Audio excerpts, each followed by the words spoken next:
So what I want to do today, people, is talk about this perk here, Disruption Break. It's been in the game for a long time. I've used it for quite a few seasons, well, since it come out, and I've messed around with it, and I've tried it out, and there's a few videos on it, sort of over the last sort of like 3 or 4 years since it come out. Obviously the Arbalist has this built into it, but the Disruption Break perk reads, breaking an enemy shield with this weapon makes them more vulnerable to kinetic damage for a brief period. So breaking an enemy's shield with a gun that's got Disruption Break on it is going to make them more vulnerable to kinetic damage for a brief period. That's exactly what it does. It's a 50% buff to your kinetic weapons for about 4 to 5 seconds, roughly, something like that.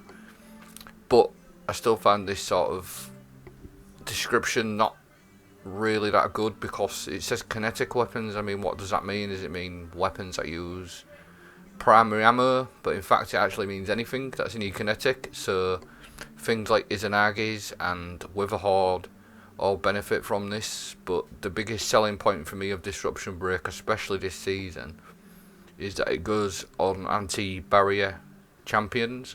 So breaking a shield, for example with this Eternal Blazing Disruption Break Scout Rifle, breaking a shield of an anti-barrier champion actually makes them more vulnerable by 50% extra damage.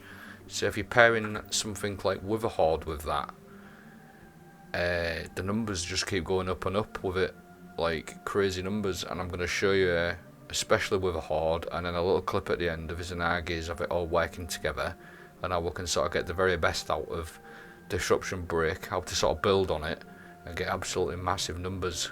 I'm going to just show you some clips now. So damage test time. I'm using the Witherhoard at the moment. What I'm going to do in this clip is I'm just going to stick him with a couple of Witherhoards, check the numbers, and I'm going to break the anti-barrier shield with the Disruption Break Scout Rifle, the Eternal Blazing, and then you're going to see the numbers go up. So as we can see there, we're rating for like 5,301. I'm just going to probably, I think I just stick another one into him. I haven't broke his shield there, by the way. He put his shield down himself. So I'm just going to do it again. So 5,301, and I'm going to break his shield with this Disruption Break, and you'll see the numbers go up, 7,951. So that's a big increase, 50%. But again, it's just the perk itself, Disruption Break. How it doesn't really tell you. I mean, I suppose people will know, but just in case you didn't know, things like Witherhoard, even like Outbreak, Izanagi's, things like that, as long as that weapon is in your primary slot, it's going to benefit from Disruption Break. But what I've done to build on this as well, so if we just focus it just for now on the Witherhoard, we're going to get even more numbers. So it was 5,301, and what you're going to see now it's 6,361. It's because I've got Chargeable Light and High Energy Fire going. So we're already getting like a 70% debuff from Disruption Break instead of the 50, because I've put High Energy Fire on there as well. So we've gone from a 50% increase on your sort of primary weapon to a 70% damage increase. So we've gone from 5,000, and now we're breaking his shield. I'm Chargeable Light, High Energy Fire, and now I'm getting 9,541. So it can be built on to cause absolutely humongous damage. I'll show you a clip how I'm getting Chargeable Light, High Energy Fire in a moment, like a little sort of some mods to run. Yeah, so on top of the Disruption Break, which is 50%, how to get the sort of extra damage off High Energy Fire. So basically when you Chargeable Light, you gain an extra 20%, and it all stacks with anything apart from like obviously weapons of light or when you're in a well, but High Energy Fire pretty much stacks with anything else. You sort of build on it with Disruption Break, so you can turn that 50%, as you saw in the clips, into 70% with High Energy Fire. And obviously if you're running something like Witherhoard, I like to run this one blast radius by rapidly defeating multiple combatants with grenade launchers or rocket launchers. That's another way of getting your Chargeable Light to help you get your High Energy Fire. You've also got things like Elemental Ordnance. If you're running like any sort of well build, you can get Elemental Ordnance and pair it with Elemental Charge. That's another way of getting Chargeable Light, just picking up the wells that you create.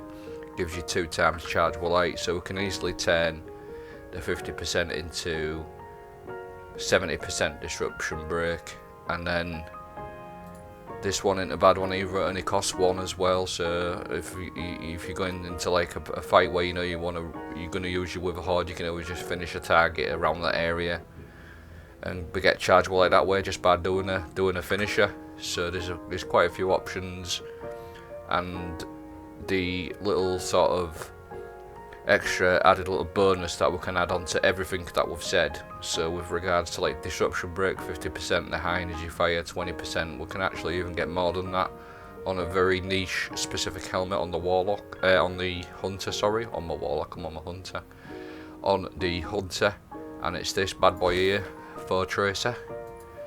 So how Foe Tracer works, it visually marks the targeted enemies and deals more damage to low health marked enemies. So basically what it does is it'll start off at a certain number, and when the enemy gets to like just under a quarter of its health, the damage that you do to that target, it'll just keep going up and up and up until it dies. I've got some clips to show you in a second, but just to sort of go over it, we're going to get the 50% from disruption break on your Witherhoard or whatever primary weapon you're using.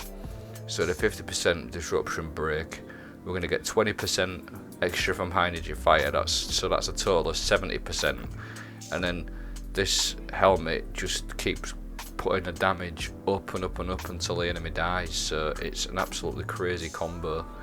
Foe Tracer with high energy fire, taking charge or whatever you want to get high energy fire, disruption break, and a Witherhoard.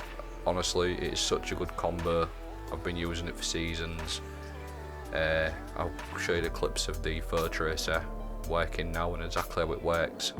So this is it. I've just come to visit Carl in Nessus, and that's the Foe Tracer's the first perk of it working. It's just marking the target, and you're going to see the numbers of like 6,642. I've got no buffs there. I ain't running high energy fire. Obviously I'm not running disruption break, but it's just to sort of show you the Foe Tracer working. And what you're going to see is the numbers are just going to keep creeping up when it gets to that part of his health, like that last quarter.